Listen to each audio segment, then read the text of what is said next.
I want to talk a little strategy here as we're getting into 102. All right, we've got all the prepositions out of the way. Let's talk about what happens if somebody dropped us off in the middle of Bet City.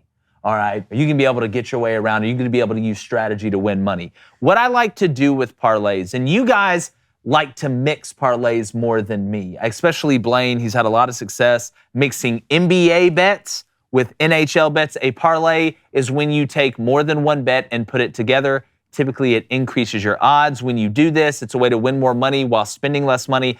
I'll throw a $10 parlay out there, 6, 18 parlay out there, anywhere from the $300 range to the $1,200 range. Have been fortunate enough to hit a couple of those as we've gone on. It's really a way to bank some money. But when I look at parlays, I like to mix money line bets with spreads. I don't like to typically go all money line because you don't get a lot of bang for your buck when you're taking teams on the money line, which we all know money line means that team just has to win. It can be by 1 point, it can be by 100 points. As long as they win, you win that bet. I like to mix a couple of closer games.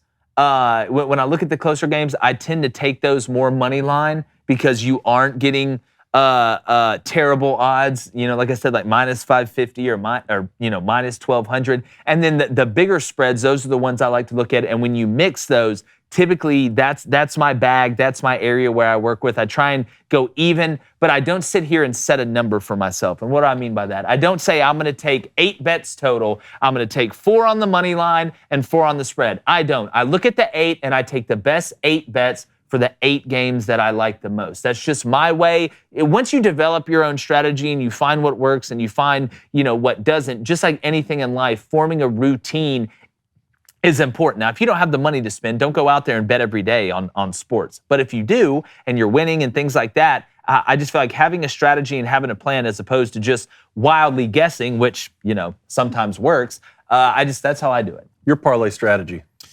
God, it's just so mixed to me. The one thing I like to do about parlays is I'm really weary about betting college team parlays. I just am. I'd rather bet professional team parlays in the NHL and the NBA. Because usually, especially in the NBA, usually it just evens out. Usually the best players are going to show up when it matters most. I feel like you can trust NBA or professional players a lot more than collegiate players. I kind of like to mix the spread and the money line, but I'd rather lean money line if I'm betting. If I want a safer bet, I'm going to keep with money line bets. That's just who I am. But you can also mix player props into parlays, over-unders. If I do bet college in a parlay, I'm usually going to go over-under. That's just my bag, baby. But right now, even if anything, if it walks like a duck, talks like a duck, quacks like a duck, it's probably a duck, right? Yeah. If you look at the NBA teams, you're probably in good shape betting the top 5 teams in the NBA and the top 5 teams in the NHL, even on the road, right? So that's what my strategy is. I'm doing the best teams, especially at home, put some bang for your buck. But me, it's just bet the best because they're usually going to show up night in and night out. All right, so here's where I am on parlays. The point of sporting contests is to win the contest, right? Not to cover a spread. That's why handicaps and spreads sometimes are a little bit tricky to me. I'd rather take 2 teams, money line, to win their contest rather than one team a lot of times to cover a spread, unless I really feel confident that this team is going to blow someone out or, you have some sort of inside information based off injuries and you've been tracking that kind of stuff. So let's just take the very first game that we have here on DraftKings. This is the Kansas City Chiefs hosting the Jacksonville Jaguars. Well, the Chiefs to win, that spread is minus 8.5 Kansas City, right? The Chiefs to win is minus 435. Well, I feel better about the Chiefs winning, right, than covering the spread, obviously. Minus 435, I don't want to just touch those odds just by themselves on the money line. Plus, on our show bets, we cap it at minus 200 anyway. Yep. You can't just come in here and take the favorite every time on the money line, right? Plus, it's not a good strategy with your units. But I would rather take the Chiefs money line, that's at minus 435, and pair that with, say, either the over-under, right, in that same game, or possibly a Travis Kelce anytime touchdown, maybe Patrick Mahomes over a touchdown and a half throwing, something like that, to get those odds either favorable or maybe even into plus territory, rather than just take the Chiefs minus the 8.5. That's more than a touchdown in an NFL playoff game. Maybe the Chiefs win by 30 points. Maybe it's a close ball game. And you know what we call when you have multiple bets in the same game? That is a same game parlay. There you go. If you go to DraftKings and you click on the game, you can see a toggle where if you press it, now you can actually bet on just that one game, because typically outside of just betting the spread they're giving you and the over-under they're giving you, you can't manipulate the bets unless that toggle's turned on and it's the same game parlay. But I want to make sure you brought up a good point when you look at the 8.5 and people say, all right, what's the significance of 8.5? When you're dealing in football, and I'm just talking about football, I deal in 3s and 7s. That's how I deal. Multiples of 3s and 7s, because most points scored in football games are not safeties, which are worth 2 points, are not extra points, which are just worth 1 point. Touchdowns are worth 6, 7 with the extra point, and then obviously a field goal is worth 3. So if I'm going to do a parlay, for example, and I see that there's 4 games this weekend, and I want to do a 4-team parlay, well, I'm not going to take the Chiefs minus 8.5 or minus 7.5.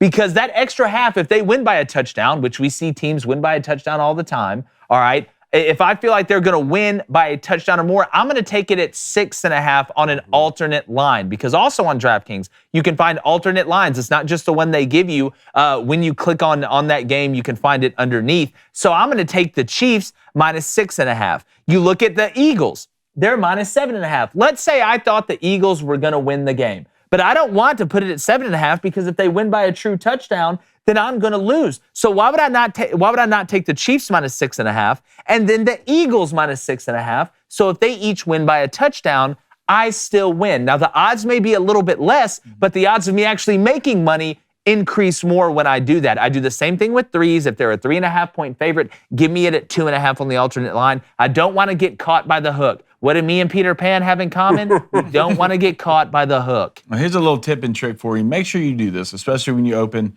up your book with DraftKings.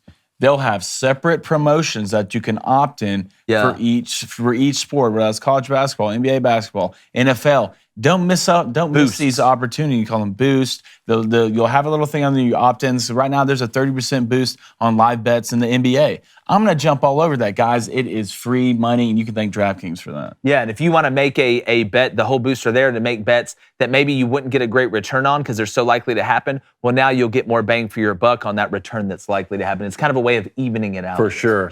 I want to make one more point on the NHL for some of our hockey fans out there. Hockey is so much fun to bet, and it's very interesting because if you have a team, let's say we have the Boston Bruins at the New York Islanders, right? The Boston Bruins on fire this year, right? If you think, now the line on this is the Bruins minus 195, okay, on the money line. But on the puck line, it's minus a goal and a half, and that's at plus 135. Tell people what the puck line is and what the run line is in Major League Baseball. Okay, so the puck line, just like the run line in Major League Baseball, is the Boston Bruins are being handicapped here minus a goal and a half, which is significant in hockey. You're not winning hockey games 30-14 like you could win a football game, right? It's very similar to soccer in that goal and a half is very significant. But let me tell you why I would like the Boston Bruins here minus a full goal and a half at plus 135. You're getting underdog odds there, right? So if I bet $100 and win this, I'm going to win that 135 plus my 100 back. It's because in hockey, if the better team is up at the end of the game, if you think Boston's going to be up, there's always a chance for an empty netter goal at the end. So let's say Boston or the New York Islanders are hanging around with Boston. They're only down 1 goal, which means I'm not covering so far. They're going to pull that goalie at the end. You could get an empty netter from Boston with 30, 45 seconds left, something like that, and then all of a sudden you've now covered your goal and a half in hockey. Yeah, and there's so much nuance when it comes to different sports. That's the thing. If you're just betting blindly, it's going to be tough, but if you understand the nuance,